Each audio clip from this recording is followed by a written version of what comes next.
मोदी तानाशाही कर रहा है।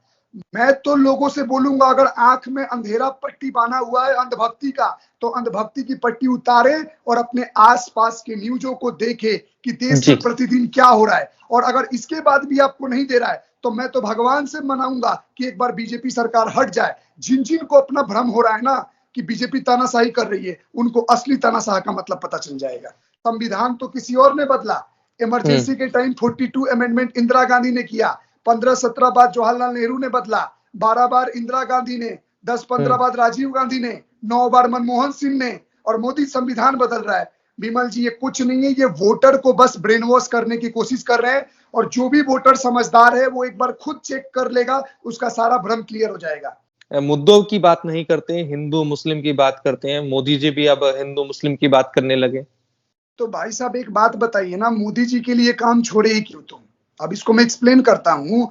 जिन्होंने धर्म के आधार पे देश का विभाजन किया, आपको ये मुद्दा पहले ही सॉल्व कर लेना चाहिए था ना, कि एक तरफ हिंदू को रख देते, दूसरे तरफ मुसलमानों को रख देते।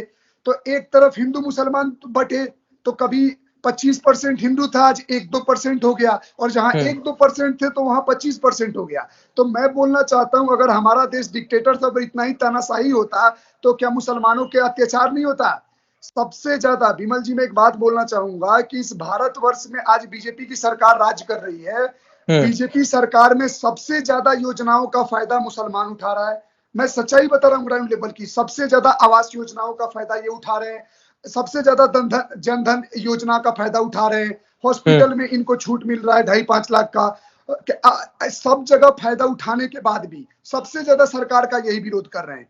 कुछ रील्स वायरल हो रही थी यूपी में, कुछ पत्रकार लोग ले रहे थे, वहां पे इंटरव्यूअर पूछ रहा है कि आपको गैस सिलेंडर किसने दिया, आपको फायदा किससे हो रहा है? तो सब चीज मोदी जी दे रहे हैं, लेकिन वोट किसको देना है? राहुल गांधी को। तो आप वो विचारधारा देख रहे हैं, ये वो आस्तीन के सांप है कि इनको कितना भी खिला दो, पिला दो, कुछ भी कर दो, वो आपकी कभी वफादार नहीं हो सकते, ये प्रूव करते हैं। और हमारे लोग, बोलने का मतलब है जो सो कॉल्ड, जो अपने आप को सेकुलरवादी लोग बोलते हैं, 1-1 किलो चावल और दाल में बिक बिक के अपना वोट बिगाड़ लेते हैं। मैं तो आज की चर्चा में यही बोलूंगा कि लोग सबसे पहले सही सरकार चुनने के लिए सही वोट दे। अगर आप वोट नहीं दोगे तो फिर 5 साल आप रोते रहोगे। कुछ लोग कहते हैं कि भैया भारत इतना अगर डेवलप कर रहा है, भारत का अगर जीडीपी ग्रोथ हो रहा है, भारत इतना तरक्की कर रहा है, तो इस देश में 5 किलो अनाज देने की क्या जरूरत आन पड़ रही है? क्या आन पड़ रही है 80 करोड़ लोगों को अनाज देने के लिए? तो मैं पूछना चाहूंगा, भैया 5 किलो अनाज दे के मोदी जी किसी का घर नहीं भर रहे हैं। 5 किलो अनाज दे के एक छोटा हेल्प कर रहे हैं कि जो लोग परिवार एफोर्ड नहीं कर सकता या थोड़ा बहुत की कमी के कारण नहीं कर पाता, तो एक स्मॉल अमाउंट का हेल्प हो रहा है। तो इस देश में क्या है, हेल्प कर दो तब भी दिक्कत, और ना करो तो फिर बोलेंगे देखो मोदी जी कैसा है, कुछ करता ही नहीं है देश के लिए।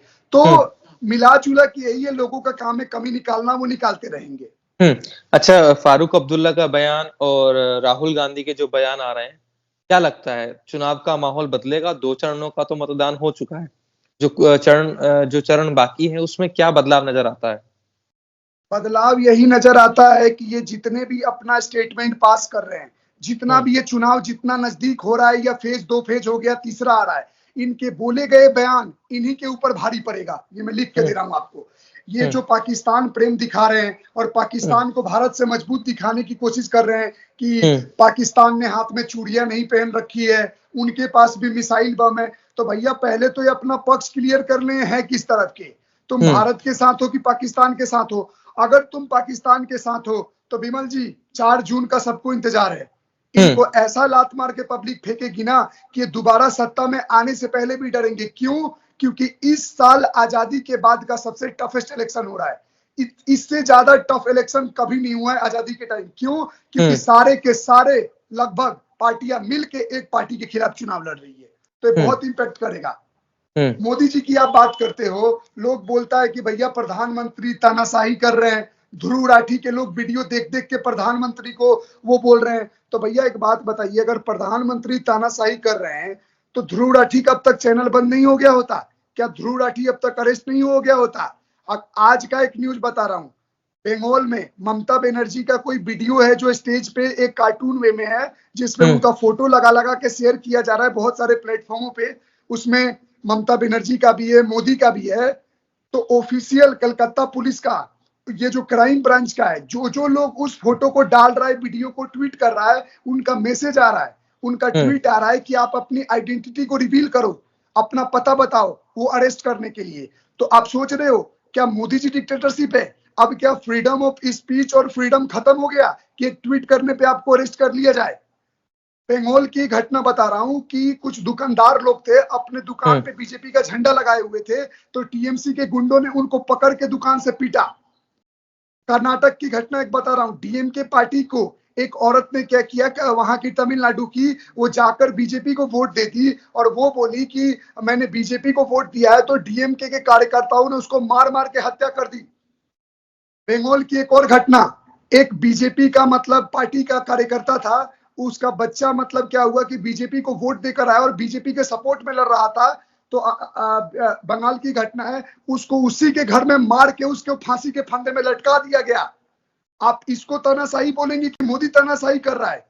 मैं तो लोगों से बोलूंगा, अगर आंख में अंधेरा पट्टी बांधा हुआ है अंधभक्ति का, तो अंधभक्ति की पट्टी उतारे और अपने आसपास के न्यूज़ों को देखे कि देश में प्रतिदिन क्या हो रहा है। और अगर इसके बाद भी आपको नहीं दे रहा है, तो मैं तो भगवान से मनाऊंगा कि एक बार बीजेपी सरकार हट जाए। जिन जिन को अपना भ्रम हो रहा है ना कि बीजेपी तानाशाही कर रही है, उनको असली तानाशाह का मतलब पता चल जाएगा।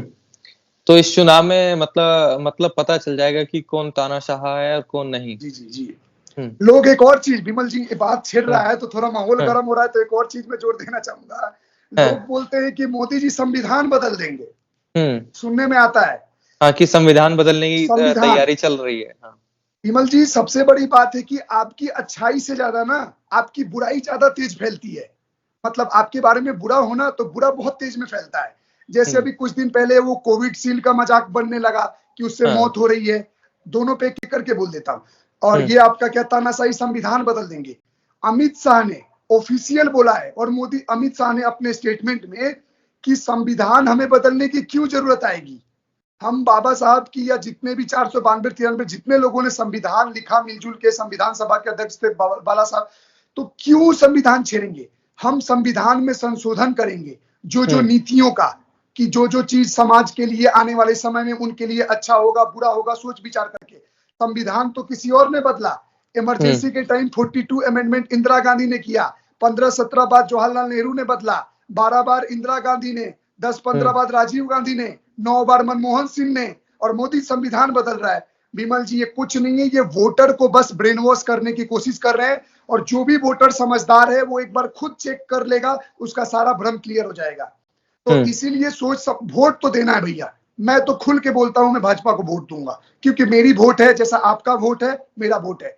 मेरा जो धर्म का सम्मान करता है, जो मेरे देश को जोड़ने का काम करता है, जो मेरे देश का नाम ऊंचा करता है, और जो मेरे राम के हक में बोलता है, मेरा वोट उसको जाएगा। सीधा बात बता रहा हूं। वैक्सीन के नाम पे भ्रम सबसे ज्यादा फैलाया जा रहा है। एक सीरियस नोट में मैं आपको बता रहा हूं, अगर आप बोलिएगा तो 2 मिनट में बोल दूं आपके ऑडियंस को। डॉक्टर बोल दिए तो डेंटिस्ट होने के बावजूद भी मैं इस पे स्टडी किया था। वैक्सीन को लेकर जो विमल जी मिथ फैलाया जा रहा है कि हार्ट अटैक आ रहा है, ये आ रहा है, वो आ रहा है, मैं आपको एक चीज छोटा सा बता देना चाहूंगा कि दुनिया में ऐसा कोई भी एलोपैथिक दवाई नहीं है, या दुनिया में ऐसा कोई भी वैक्सीन नहीं है जिसका कोई ना कोई साइड इफेक्ट ना हो। हर चीज का होता है। इसमें से मैं बता रहा हूं कि जो कोविडशील्ड का है वो बहुत ही रेयर है, रेयर में रेयर है। भारत में तो मैं तो बोलूंगा हर 1 घंटे में कि एक दिन में 1 घंटे में 16 लोगों की एक्सीडेंट से मौत हो जाती है। वैक्सीन में 1.70 बिलियन में आपको मैं बता रहा हूं, लगभग 170 करोड़ में आप समझ जाओ कि मात्र 16 की 20 लोगों की मौत हुई है साइड इफेक्ट से। ये घटना न्यूज में क्यों आया मैं आपको बता रहा हूं। जेमी स्कॉट नाम का आदमी था इंग्लैंड का, वो ब्रिटेन को, उसने अप्रैल 2021 में कोरोना की वैक्सीन ली, तो उसको क्या हुआ, ब्रेन में थ्रोम्बोसिस हुआ। इसको बोला जाता है टीटीई बोला जाता है, थ्रोम्बोसिस विद थ्रोम्बोसाइटोपिनिया सिंड्रोम। इसका मतलब क्या होता है कि ब्लड का एक मांस का गुच्छा बन जाना, क्लॉट हो जाना। उसके कारण क्या होता है कि हार्ट अटैक, अब खून के रास्ते में क्लॉट बन गया तो या तो हार्ट अटैक होगा, या ब्रेन के पास होगा तो ब्रेन स्ट्रोक आएगा। अब उसमें क्या होता है, प्लेटलेट काउंट भी गिरता है। तो उसने बोला कि मैंने 2021 में जब को वैक्सीन लगाया तो उसके बाद मुझे ब्रेन में क्लॉट हुआ और काफी मुझे प्रॉब्लम हुई, तो उसने यूके के कोर्ट में केस फाइल किया। तो जो भारत में ये जो आधार पूना वाले हैं, इनका सीरम इंस्टीट्यूट है, तो भारत में इसको मैन्युफैक्चर किया गया है, मैन्युफैक्चर किया है यहाँ पे, लेकिन इसका जो फॉर्मूला है वो ऑक्सफोर्ड यूनिवर्सिटी और एस्ट्राजेनिका ने दिया है। इन दोनों का फॉर्मूला भारत में आया और इसको यहाँ पे बनाया गया है और तब जाके डोज दिया गया है। बाद में एस्ट्राजेनिका का केस कमजोर हुआ तो उसने एक्सेप्ट किया कि इसका थोड़ा बहुत साइड इफेक्ट है। लेकिन एक बात बताओ, सबको लगे हुए 2-2, 3-3 साल हो गए, 2.5 साल से ऊपर हो गए, अभी तक हम लोग जिंदा कैसे हैं? अगर मरना होता तो 4 से 42-46 दिन के 7 हफ्ते के अंदर ही मर जाते हम लोग। इसका मतलब कहीं ना कहीं थोड़ा रेयर इफेक्ट हुआ होगा, जिसके कारण से अभी ऐसा कुछ नहीं है। आराम से अपना खान पीन सही रखना है, रेगुलर एक्सरसाइज करना है, सब ठीक होगा। ये सिर्फ और सिर्फ भ्रम फैलाया जा रहा है ताकि सरकार पे इफेक्ट डाला जा सके, उसकी काम को और उसकी नीतियों को। तो मैं चाहूंगा कि जनता सही बात देखे तो ज्यादा सही रहेगा मेरे हिसाब से।